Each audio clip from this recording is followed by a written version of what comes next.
If you want to know how to build a community online, this episode is for you. Jimmy Charnock from fashion brand Represent tells us how he has grown an absolutely loyal and fierce community for essentially a clothing brand. Tune in, there are so many top tips in this episode.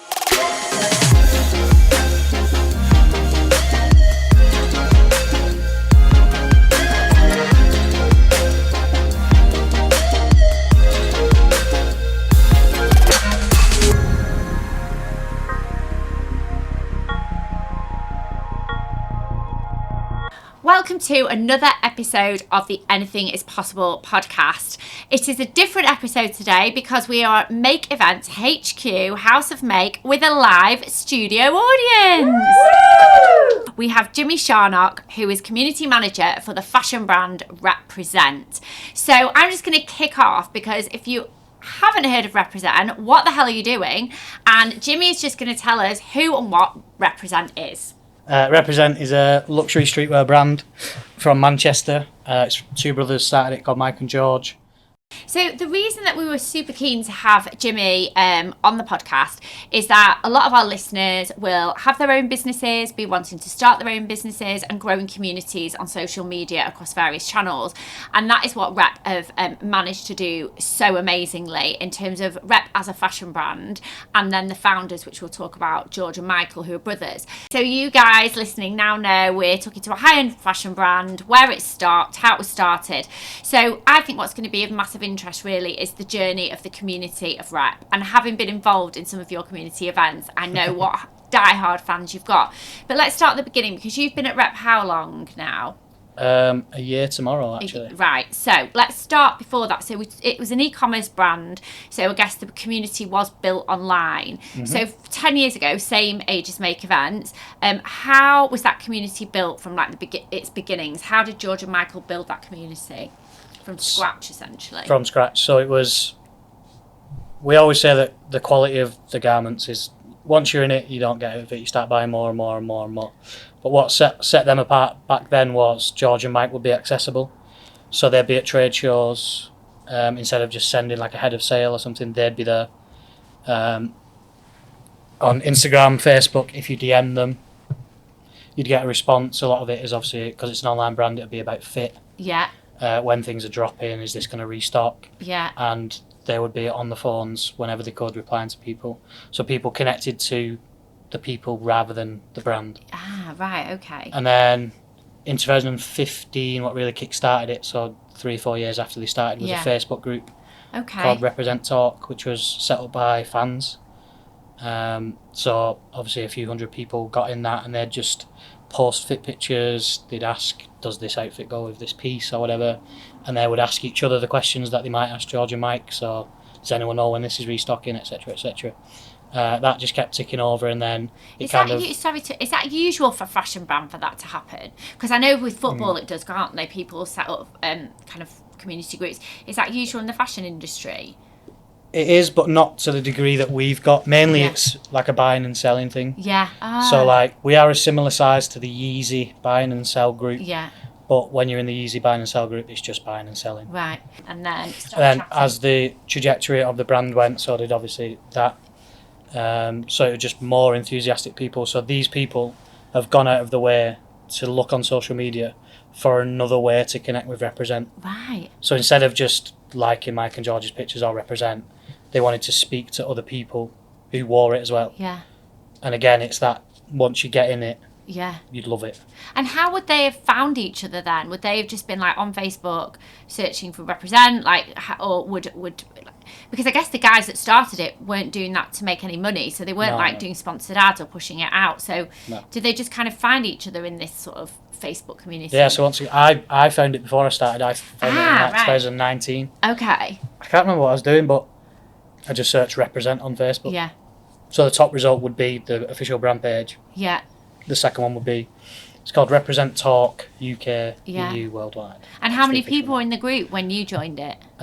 So when I joined, I think it was late 2019, and I want to say there was 7,000 or 8,000. Wow. And now there's 14,000. Wow. So basically at that time, up to like 2019, you've got this Facebook community that's just growing and growing.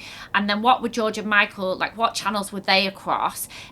in terms of represent as a brand rather than their personal brands, because we'll get to that in a minute. So represent, I see them come up, they're always on my sponsored ads on Facebook, they're on Instagram. Is that the main social channels? So those two have and probably will always be our main channels. Yeah. LinkedIn's very recent, both for Represent and George. Yeah. Twitter is again more recent, but George's personal Twitter does better than Represent, because people want a personal connection. And TikTok, we have just scratching what we can do. That makes me feel better, Jimmy. I feel like I'm so behind the times with that, so that makes me we feel are okay. a little bit.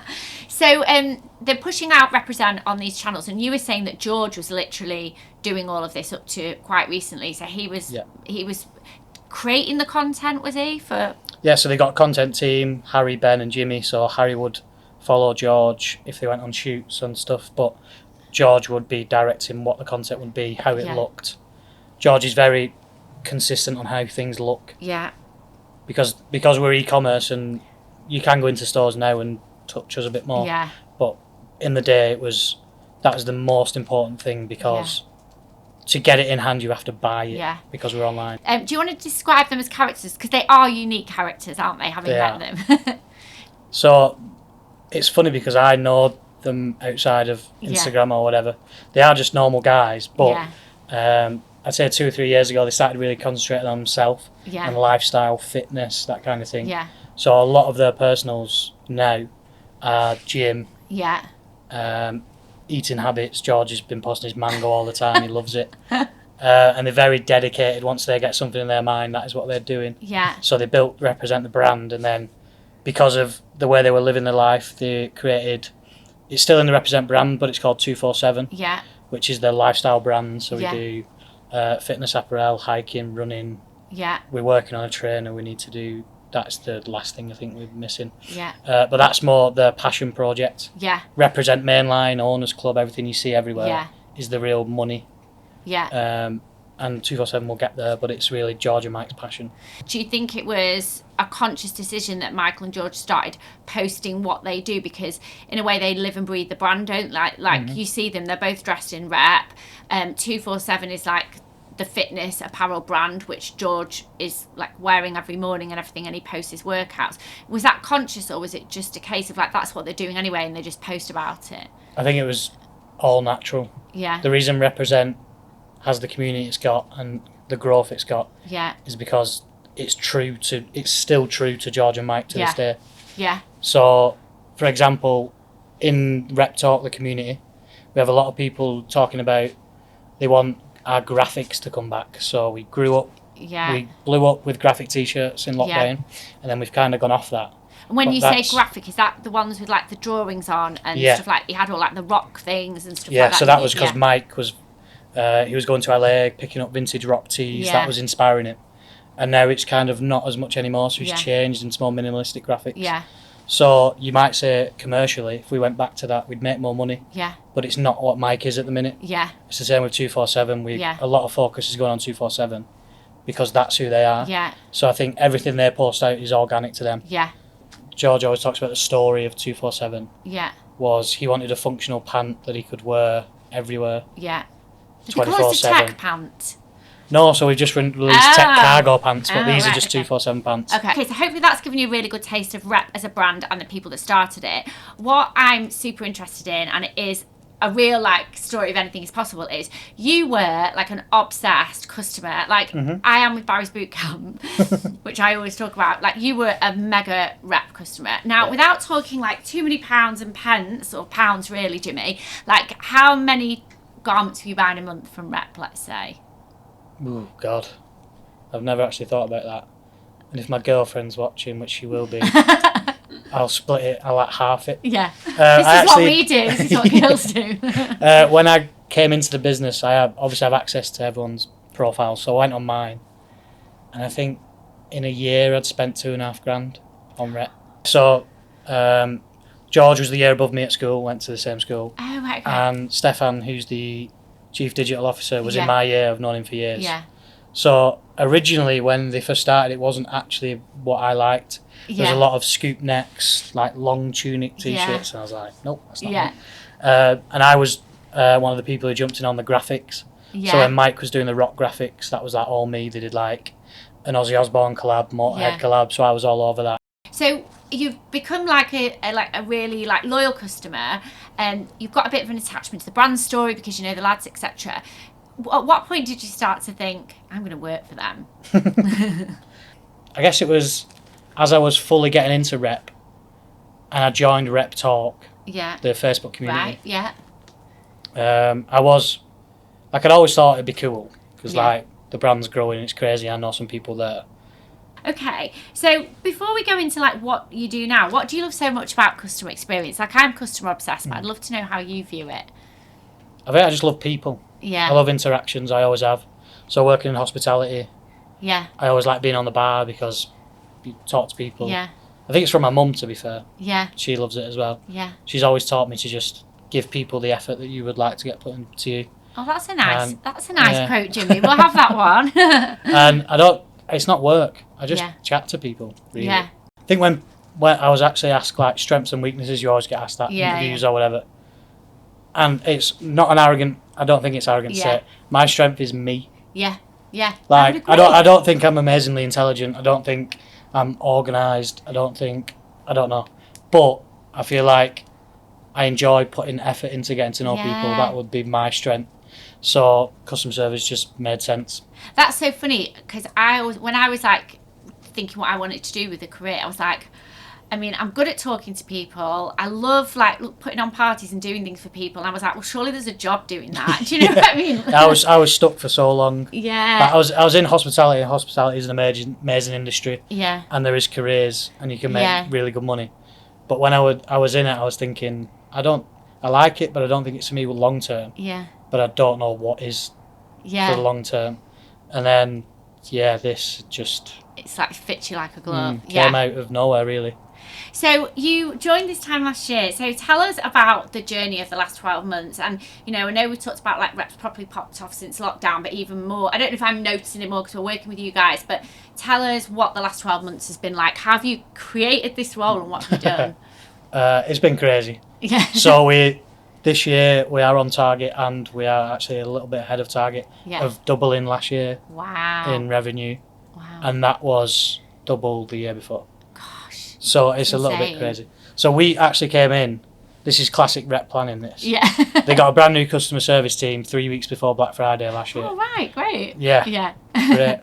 And Rep Black Friday is crazy. You'll see this year that now you're involved with us. Yeah. So we don't do many sales. We do 2 Vault events, they're called. So we bring back old stock. Yeah. Do exclusive pieces. We do 2 of those a year and Black Friday. Yeah. And they're the only time we ever put our products on sale. And people know now that it's like worth it. So my first 3 weeks were like, oh yeah, Black Friday is going to be crazy.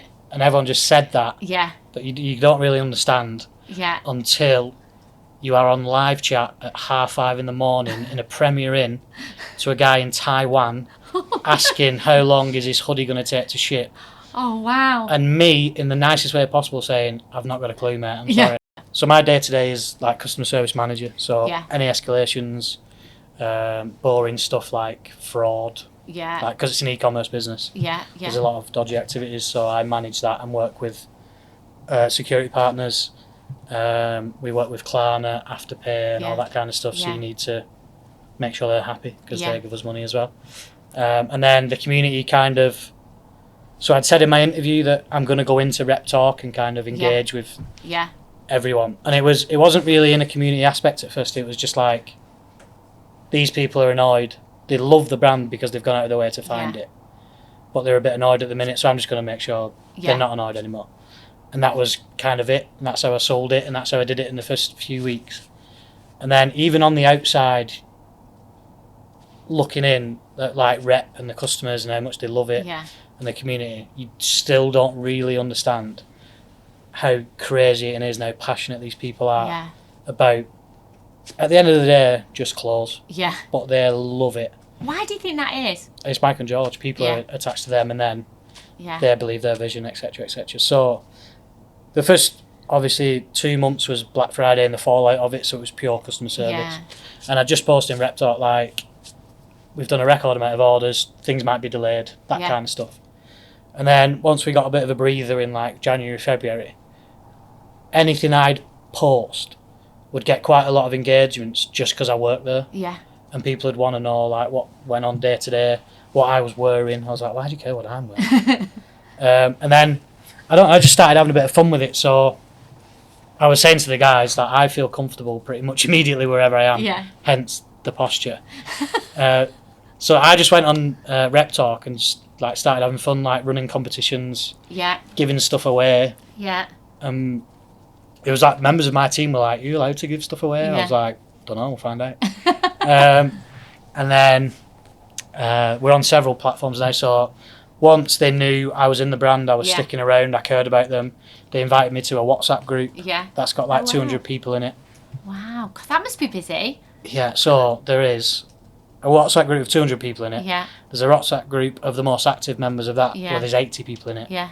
There's a WhatsApp group of people who play games and love rep, so that's 30 people. There's a Discord with a couple of hundred people in it. There's now a Reddit. So I'm in all these things. Yeah. So my day-to-day turned into more just talking. Yeah. When you boil it down, it's just talking. Yeah. But again, people would ask me for sneak peeks. They would ask me when stuff's restocking, anything like that. And then the real community aspect was built around the people instead of the brand. Right. So there's 14,000 people in the group. There's probably about 500 of them that I would recognise the names of. Right. So that's from ordering, that's from emailing me, Yeah. that's from posting on LinkedIn or etc. Yeah. There's probably 200 of those who I probably know roughly where they live and what kind of things they buy. Yeah. Whether they like 247, Owners Club, Yeah. graphics or whatever. And then of that, there's probably about 100 people who I speak to daily. Yeah. And I'll know if they're seeing someone, what the job is, if they've got exams coming up, if they're skint because they bought too much rep, what their Xbox gamer tag is. Yeah. That's my commitment to the business, is my time rather than my skill. Yeah. So my missus hates it. Every night I'm on WhatsApp. Yeah, I was going to say, like, excuse the pun of 247, but is it 247? So how do you manage the rest of your life with having to be so... The answer is I don't, really. And what motivates you?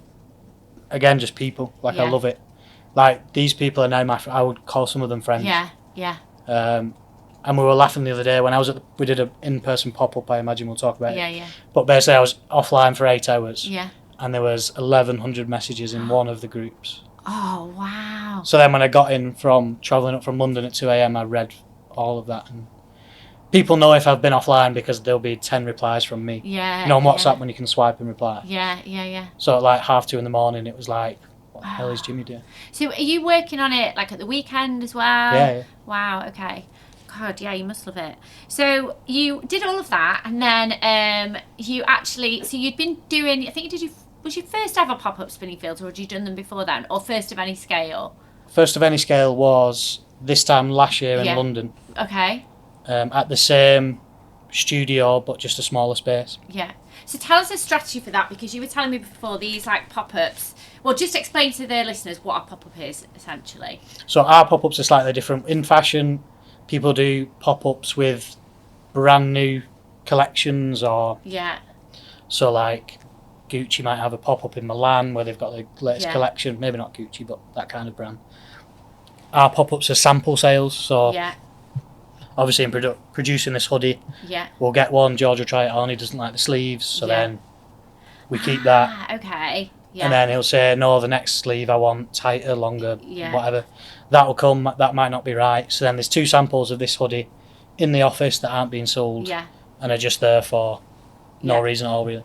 So between seasons, so we do 2 big drops, spring, summer, autumn, winter. And then there's drops every week, but they're smaller. So we'll build up like hundreds, if not thousands, of these sample of shoes, socks, pants, everything. So we hire out a space, chuck all these samples in for massively reduced prices. Because give us an example. So what a hoodie would normally retail at what, and then what would you sell it for at the sample? So a brand new hoodie would be 150. Hoodies at the sample are like 50, 60. Oh, amazing. So, and we don't actually make any money on those because we pay full price to get the sample. And how does George, like with George and Michael being absolute perfectionists, how do they feel about the samples being worn? Are they like okay with it? Yeah. Yeah. And I guess from a sustainability point of view, actually, that's really important because you don't want all this stuff going to waste. And people love one of ones. Yeah. So there'll be some things there that have had 10 samples. It's now been perfected. George likes the fit. Everyone likes it. Yeah. And then it'll come to it, and they'll be like, "No, actually, we're not going to do that." So actually, they're pretty like spot on. Really, yeah, it'll be a represent product. It'll fit how rep should. Yeah. The quality will be there. We've just decided not to go with either the design or something. So people love that they can go there. Yeah. Like people queue. We've had someone queued at the last pop-up for 21 hours. Did I see sleeping bags in the queue as well? They brought camping chairs, camping beds, sleeping bags, everything. Because they wanted to be the first in to look to see if they could get a one-of-one rep piece. No one's got. And then we do an exclusive drop, which was this the last time. So we did a hoodie and 3 t-shirts different. So this one that says stuff that I have been gifted. Did you actually sell this as well? Yeah. Oh, amazing. So there was 300 hoodies. Yeah. 300 t-shirts. So that again, that's why people queue up, because they want access to that. We don't reproduce them again. Yeah. You either have them from that pop up or you've not. Yeah. So people, it's like a badge of honour that they went. And the other event that you did, which I loved because we helped you with it, your idea, you decided you wanted to do a community event. So you've got your Facebook community. As you know, I passionately believe that the best connections are made face to face. So how did you take that Facebook community into a live event? So originally it was George wanted to do a focus group just to get opinions on whatever. That was last year, and then lockdown happened. It didn't go ahead. I found the post that he put on Rep Talk, because George used to post quite a lot in Rep Talk. Yeah. But it got a bit overwhelming, because if people batter me, George wouldn't have a life if he started posting again in there. So I found this post and was like, "Oh, can we do this now?" Yeah. And he was like, "Yeah, let's like get." I think there was 20 people on the list last time. So he was like, "Yeah, we can get those same 20 people down to the studio, just get them round, come up with some questions, ask them, whatever." And then Spenny, the new CEO we've mentioned, was like, "Why don't we do something a bit more?" Yeah. And I brought the idea back up, and he said, "Jim, write a plan down. What can we do? Can we do anything special?" Yeah. And I was like, let's see. Yeah. So we didn't really have a reference. Like, I don't know if you've heard of anyone doing anything like this. No, not like, in the fashion space. No, anyway. I mean, like, to give people context of like what it was, is we'd helped you do your first ever like proper employee engagement conference where we talked about the values and the future for rep and everything like that. And I think I think I'm right in thinking what you wanted to do when kind of Spenny said to you, like, what's your vision for this, was like, if you've got like 50 mega loyal customers, why not give them kind of like almost behind the brand, which is the YouTube series we'll talk about, but let's give them a taste and get them involved in like actually our plans for the future. So from like a business side, I guess that was kind of the plan, was it? Yeah. So you did. And no, we haven't. In answer to your question, I haven't done that for another fashion brand before. Yeah. So Make Events did the staff version. So I did want them to show that, but I had to speak to Spenny and George. Yeah.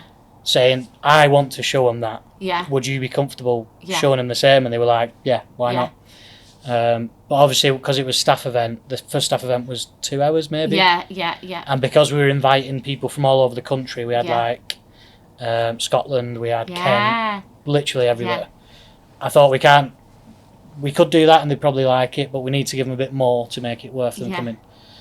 So the whole day we had the strategy meeting, which we did with the employees. Spenny presented that.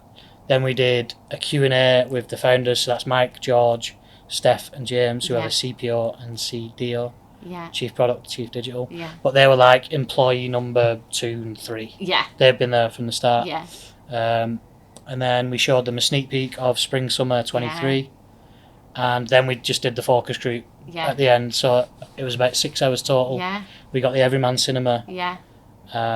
I didn't really know how it would. I was a bit worried. Yeah. No one really know what it was. Or the customers kept asking me like, "What's happening?" And I was like, "Don't know." Yeah. And then we give them a little goodie bag, just some pieces, some clothes, some tees, hoodies. Yeah. You guys commissioned some notepads, pens, just a few rep things. Yeah. And then we went out for a drink after. Yeah. And I think it was a success. We're planning to do one next year. which will be bigger, better. We'll invite the same people again because we want to foster that community still. And we'll get more people involved as well. I think what was amazing, I said to you, like, if it was a brand I was obsessed with, like, to note, just so I don't keep mentioning Barry's, but like Selfridges, for example, like if I'm obsessed with a brand and I get invited into that to hear, like, and you know, it was like no phones, they couldn't take pictures of anything. No.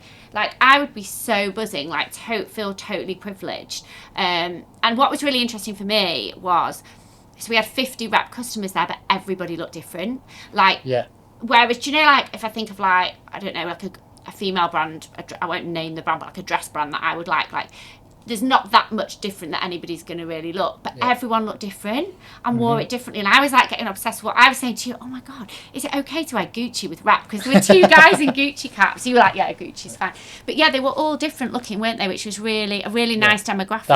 That was Mike's actually biggest takeaway. He was stood there, and because he'd been to that cinema before. Yeah. He said, I've stood in this bar before, and it's crazy to see all these people in rep, and they all look different. Yeah. And also, like, timeless. Like, some of the pieces they were wearing were, like, 10 years old. People had, like, original on. People were flexing the old stuff. Yeah. One guy, like, that looked amazing had, like, a pearl necklace on. He had a crucifix. Like, totally going for it. That was all he loves, the pearl necklace. Yeah. But I think the great thing for you as well, which I think is really progressive, you know, is that we sat down after, didn't we? We reviewed, okay, this was all great, but how can we improve next time? How can we make it better? Mm-hmm. So, yeah, that was really interesting. And then the other thing that I wanted to talk to you about is YouTube. So you have this Behind the Brand series on YouTube. Yep. Tell us about that and how have you like grown that? So it was actually originally in streetwear. It was originally like Supreme. Yeah. Supreme themselves didn't do it, but there's a lot of resellers in Supreme, so they'd queue up through the night. And I actually can't remember the YouTube channel who did it, but they started going to these queues and just interviewing people and saying, like, why'd you love it, blah, blah, blah, blah. The evolution of that was then Jim Charnock are actually very good at it, right? Of doing, like, a behind-the-scenes. Yeah, and I guess so people, it's similar, isn't it? So connected to Ben Francis as well, Yeah, so a lot of it was Ben, so it was him telling his story. Yeah. He'd walk you around the new offices they'd got. The stores just open on Regent Street, so it'd be like behind the scenes of when they bought it, renovating it, and we kind of fostered that as like, surely people would want to see what we do as well. Yeah. And it was off our highest performing Instagram content on rep was all behind the scenes. Really? So the number one is, I think, we have a shoe called the Reptor, which was our first major like big selling shoe. And it's like behind the scenes of that being made in Italy was the highest performing. Wow. So I think we all realise that people do want to see kind of what we showed them at Community Day. Yeah. But you obviously can't invite everyone all the time. So it just started from that, and it was like Harry, the content manager, just follows George around with a camera whenever he's doing anything. Yeah. And it's just grown from that. So we done behind the scenes of pop-ups, behind the sings of Community Days coming. Yeah. It's not been released yet. I hope we're in the background, Jimmy. Big sponsor. Yeah.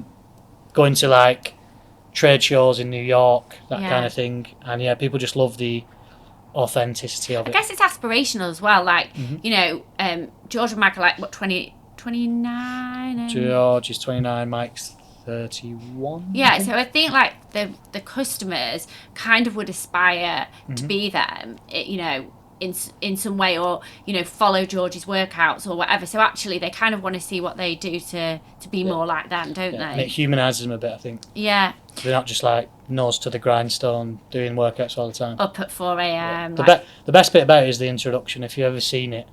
It's actually from one of the behind the scenes. They go to New York and speak to Complex. Yeah. And one of the guys just says, what's special about Rep? Yeah. And George just said, no, why did Represent pop off?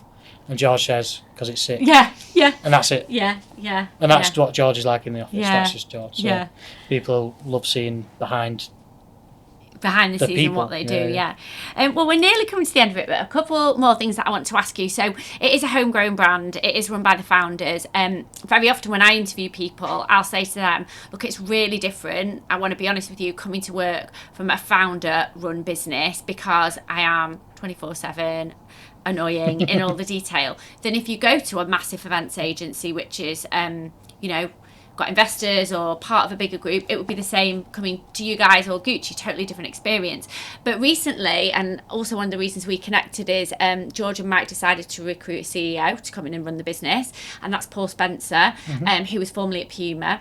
I think, was there a bit of when Paul changed his LinkedIn, we call him Spenny by the way, but when he changed his LinkedIn status, weren't your community a bit like, who's this coming in? So tell us about that. So yeah, Spenny came in and obviously did a LinkedIn post. I've joined Represent, blah blah blah blah. I commented, I liked it. Yeah. So people in the community that I'd connected with on LinkedIn had seen it and been like, whoa. Yeah. So then that got posted in the Facebook, and someone was like, have George and Mike left? Yeah. What is going on? Sold out. Yeah. Well, are they still going to be involved? So I had to do a post like, yes, don't worry. Yeah. George and Mike are still here. They're still the figureheads. They're still directing everything we do. Spenny's just the CEO to run the company side, because the company itself has expanded so much. Yeah. It's now not just George, Mike and the mates. They can't do it all. Yeah, and more just business to business relationships, because Spenny knows everyone. Yeah. And how has that changed? Like, obviously you want to be the biggest brand in the world. The best brand in the world, sorry. The best brand in the world. So how is it, has the day-to-day yet changed in terms of like a business bringing in a CEO? Like, what are the obvious changes, or is it that not, is it too soon to say yet? Day-to-day, not too much. I think he said that. He said, with the brand's got where it was without me, I don't need to change too much. He's just implemented more company focused things like HR, because the size we are now, you need to a better onboarding process for new starters. Because when I started, it was kind of like, you right, Jim, there's your laptop, let's go. There wasn't let's go, there was an F in the middle, but we won't say that. And then just implementing more. No, a customer wouldn't know what Spenny has done.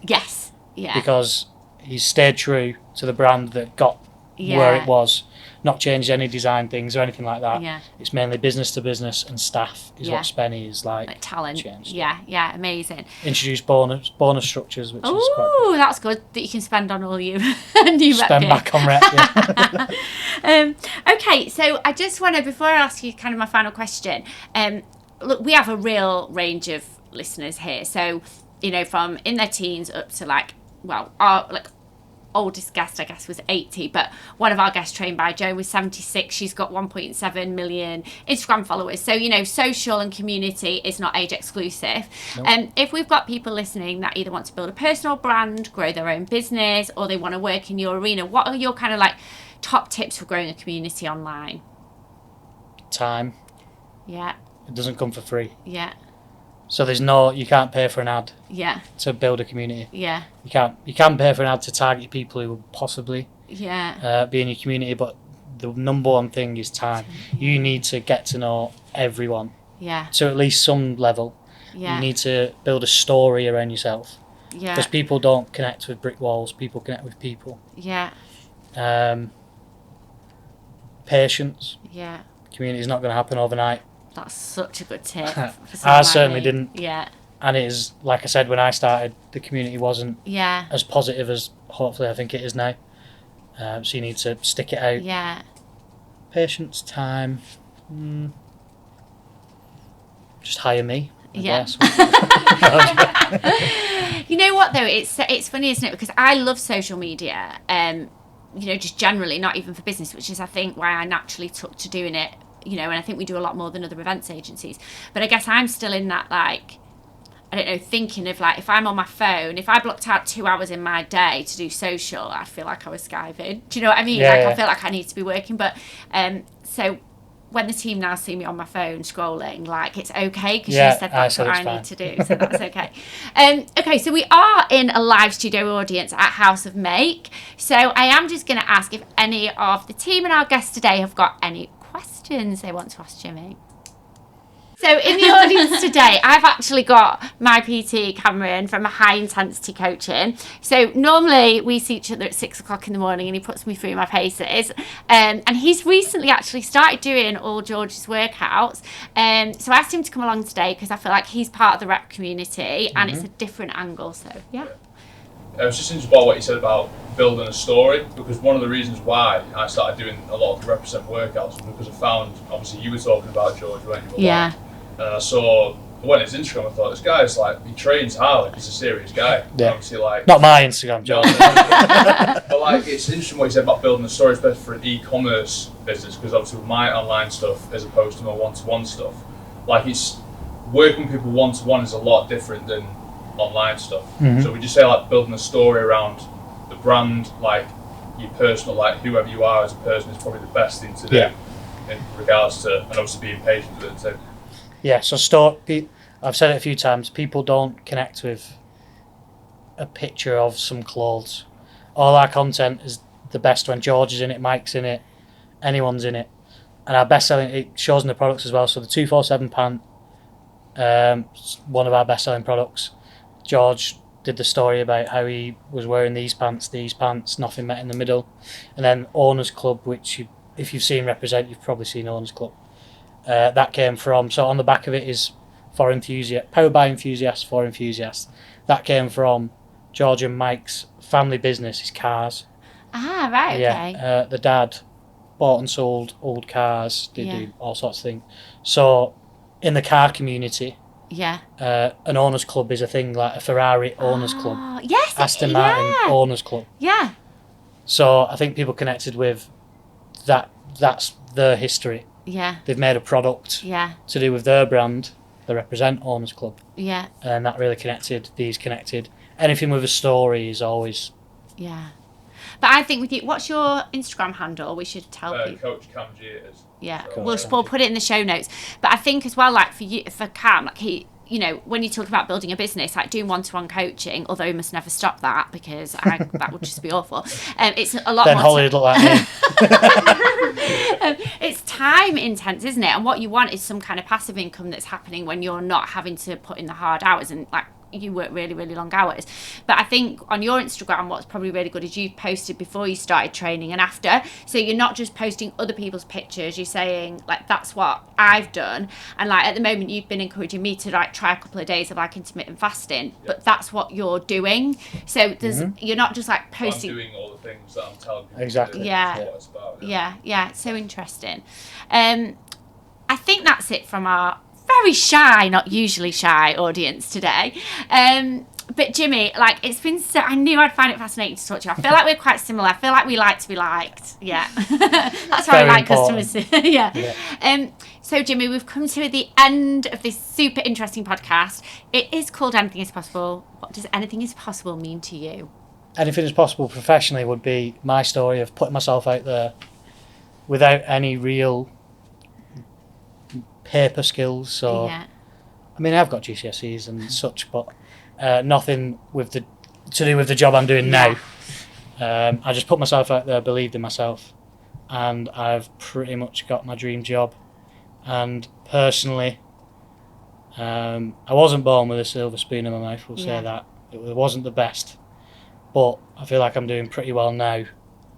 And all my mum wanted for me was to be a nice person, and I feel like that's what I'm doing. So no matter where you come from, what you do, if you believe in yourself, AIP. AIP, yes, Jimmy! Round of applause. Okay, guys. I've been dying for this Haribo. Oh yeah, sorry. It's got a quick cup of Haribo. So guys, please make sure that you are subscribed to the show wherever you watch your podcast.